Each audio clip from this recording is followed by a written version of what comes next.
Olá, eu sou Eutimio Carvalho e você está no canal Mistérios do Mundo. Hoje eu vou contar para você a história de dois vendedores ambulantes que, ao dormir em uma casa abandonada, avistaram uma criatura infernal e sinistra, na qual juram que era um lobisomem.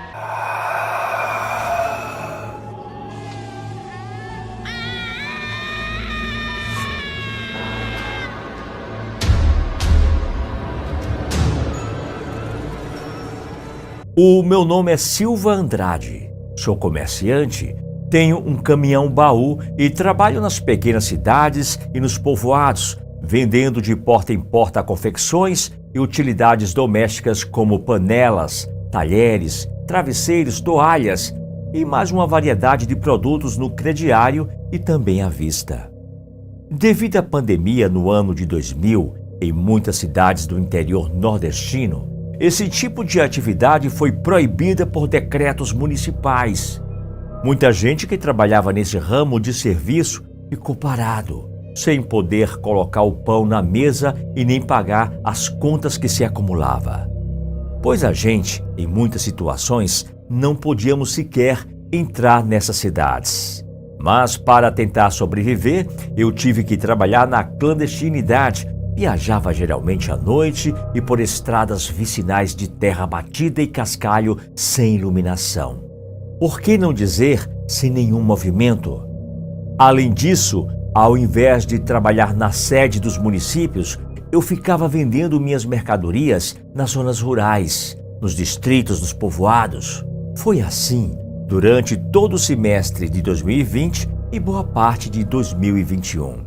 Até que finalmente eu e outros vendedores pudessem trabalhar sem medo de perder nossa mercadoria e ainda apanhar de alguns guardas municipais que se julgam melhor que os juízes. Porém, em uma dessas viagens por uma estrada vicinal, infelizmente, eu e o meu funcionário chamado Alberto quase perdemos nossas vidas. Nós fomos atacados por uma besta que parecia ter saído do inferno. Era descomunal o tamanho, a ferocidade e a força daquela criatura. No mês de julho do ano passado, eu estava trabalhando na região norte da Bahia e cheguei a um povoado onde tinha alguns clientes e, entre eles, um senhor chamado Juvenal e sua esposa Dona Ana. Eram meus clientes antigos e muitas vezes me davam abrigo e alguma coisa para comer. Eu também levava uns agrados para eles. Parei o caminhão em frente à casa dele, ofereci alguns produtos, mas naquele dia eles não quiseram comprar nada. Falaram que mais tarde eu fosse jantar na casa deles.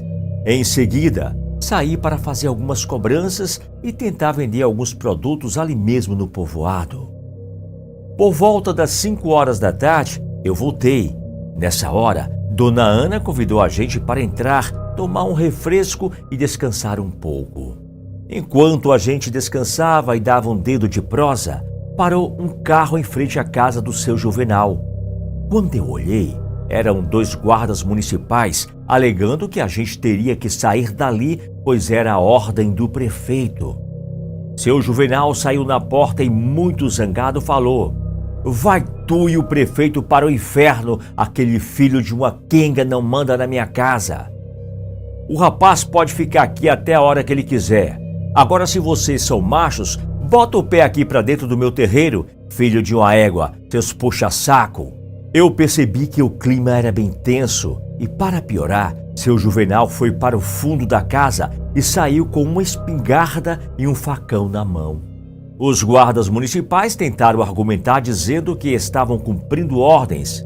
Nessa hora, alguns familiares do seu Juvenal viram a movimentação, começaram a se aproximar e a confusão estava armada. Percebi que a família do seu Juvenal não era muito favorável ao prefeito da cidade. Eu intervi para que aquilo não terminasse em tragédia. Pedi que seu Juvenal se acalmasse. Em seguida, falei para os guardas municipais que eu iria embora naquela mesma hora. Mas o seu Juvenal falou: "Se o moço quiser ir embora, ele vai, mas só depois que os dois tomarem um banho e jantar, pois eles não são vagabundos." são trabalhadores. O salário de vocês já está garantido no final do mês. E não é um puxa-saco de prefeito que vai dizer que pode ou não pode entrar na minha casa. E é melhor sair do meu terreiro, senão a coisa vai ficar feia para vocês. Como eu não queria ver uma morte por ali, eu combinei com os guardas que depois da janta eu ia embora. Os guardas saíram da frente da casa do seu Juvenal. Enquanto isso, tomei o meu banho e em seguida Alberto também tomou o dele. Mais tarde, Dona Ana serviu a janta. Mais ou menos umas 8 horas da noite, nos despedimos do pessoal e seguimos nossa viagem por uma estrada de terra para um povoado que pertence a outro município. O carro da guarda nos seguiu até o limite do município e depois retornou. Depois que eu passei dos limites daquele município, segui por mais alguns quilômetros e, por azar, o caminhão começou a apresentar defeito.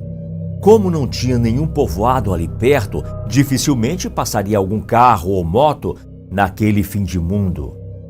Sem ter o que fazer, o jeito foi esperar o dia amanhecer para procurar ajuda. Eu ainda consegui rodar mais um pouco e parei próximo a uma porteira velha. E ficava na entrada de um sítio e só tinha uma casa abandonada. Como no norte da Bahia tem um só para cada alma vivente, tanto eu quanto Alberto resolvemos armar as redes do lado de fora. Amarramos uma ponta da rede nas estacas de uma cerca e a outra nos ganchos do baú do caminhão. Deitamos nas redes e ficamos ouvindo música no celular e também admirando o céu cheio de estrelas e a lua, que parecia uma pintura. Apesar dos pesares, aquele ambiente nos trazia paz e tranquilidade. Porém, isso tudo foi quebrado por um uivo que fez com que eu desse um pulo e saísse da rede com o coração quase saindo pela boca. Alberto também levantou e me perguntou o que era aquilo. Eu falei que não sabia. Em todo caso, entrei na boleia do caminhão. Peguei o meu revólver 38 e fiquei na expectativa de saber qual foi o animal que deu aquele uivo. Não demorou muito, ouvimos outro barulho e dessa vez veio acompanhado de um latido de cachorros das fazendas e sítios da região. Eu senti muito medo, pois não sabia que animal poderia ser aquele, mas pelo jeito era perigoso. Minutos depois, ouvimos passos rápidos pesados e barulhos de mato sendo quebrados vindo por dentro da mata. A gente tinha que sair dali rapidamente, mas o caminhão não funcionava. A nossa outra opção era correr na direção da casa abandonada. Saltamos a porteira. Quando chegamos ao batente da casa, descobri que a porta estava fechada. Demos a volta e, apesar de velha, as madeiras ainda estavam firmes e, no desespero, tive a ideia de ficar no telhado. Conseguimos subir no alpendre da casa e de lá ficamos deitados, escondidos, pois tínhamos a esperança de que o animal não poderia nos encontrar e fosse embora. Depois de alguns minutos, aquele animal saiu das sombras. Vimos que era um cão negro, bem maior que qualquer cachorro que a gente já tinha visto. O animal ficou dando voltas em torno do caminhão e depois ficou parado. E para nossa surpresa, ele se levantou e ficou em 2 pés como se fosse uma pessoa. Farejou o ar e correu na direção da casa que a gente estava. Ele veio correndo, se jogou contra a porta que foi abaixo na primeira investida. De lá de cima, a gente ouviu os passos dele e os rosnados da criatura que parecia querer nos encontrar de qualquer maneira.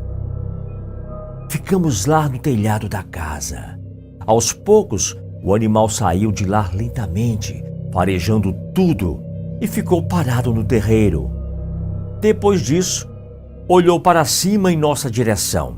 Com certeza ele tinha nos encontrado. Alberto sugeriu que eu atirasse, mas eu falei que ainda não era a hora certa. O animal tomou distância e depois correu na direção da casa e conseguiu saltar sobre a velha varanda. Quando ele foi subir no telhado, as madeiras não aguentaram o peso, abrindo buraco, e ele caiu lá de cima no meio da sala e essa foi a minha oportunidade. Mirei o revólver e disparei vários tiros até não restar uma única bala no tambor. Aquela criatura ficou lá embaixo se contorcendo de dor e urrando. Mas, para minha surpresa, aquele ser demoníaco ainda estava vivo. Minutos depois ele se levantou e saiu andando, quase se arrastando para o fundo da casa. Depois, desapareceu na capoeira. Eu e Alberto passamos o resto da noite em cima do telhado. E quando o sol nasceu, a gente desceu e foi andando. E por sorte, encontramos um homem na estrada que tinha um sítio ali por perto. Falamos que nosso caminhão estava quebrado na estrada e ele nos levou até um povoado a cerca de 10 quilômetros de lá. Conseguimos um mecânico que veio com a gente e consertou o caminhão, conseguindo nos tirar do prego. A gente não contou nada sobre o ocorrido na noite anterior, mas o mecânico, enquanto consertava o caminhão, olhou bem para a casa e falou: "Dá um nó no peito quando eu vejo esse sítio abandonado desse jeito. Eu já brinquei muito nesses lugares quando eu era criança, com os meus amigos. É uma tristeza ver a casa caindo e o mato tomando conta." Eu perguntei quem era o dono daquelas terras. Então, o mecânico nos contou: "Esse sítio é do senhor Martim, padrinho do meu irmão, mas já faz mais de 10 anos que ele abandonou e foi morar na cidade. Nesse sítio tem uma aguada boa, não falta água, mas ele ficou assombrado. Disse que uma noite estava dormindo e acordou com um lobisomem rodeando a casa. Ele pegou a espingarda, abriu a porta e deu um tiro, mas o bicho fugiu. Só que desse dia em diante, ele disse que o lobisomem sempre aparecia, devorando alguns animais e ficava uivando no terreiro. Ele pegou Dona Gracinha, sua esposa, e foi morar na cidade, pois nessa época todos os filhos já tinham família e moravam em suas casas. Só tinham os 2 morando aí. E com medo de morrer, ele vendeu o resto dos bichos e foi embora. O povo não acreditou e fez chacota da cara dele, mas até hoje ele jura que aqui na região tem alguma coisa que vira esse bicho." Depois que o mecânico nos contou essa história, eu perguntei se ele acreditava no que seu Martim dizia. Ele deu uma risada e falou que não. Eu paguei pelo serviço e fui embora. Mas eu sei que seu Martim de louco não tinha nada. Ele fez o certo em fugir, pois só quem se depara com uma criatura dessas sabe dizer como é sentir medo. Um forte abraço e te espero aqui no nosso próximo vídeo.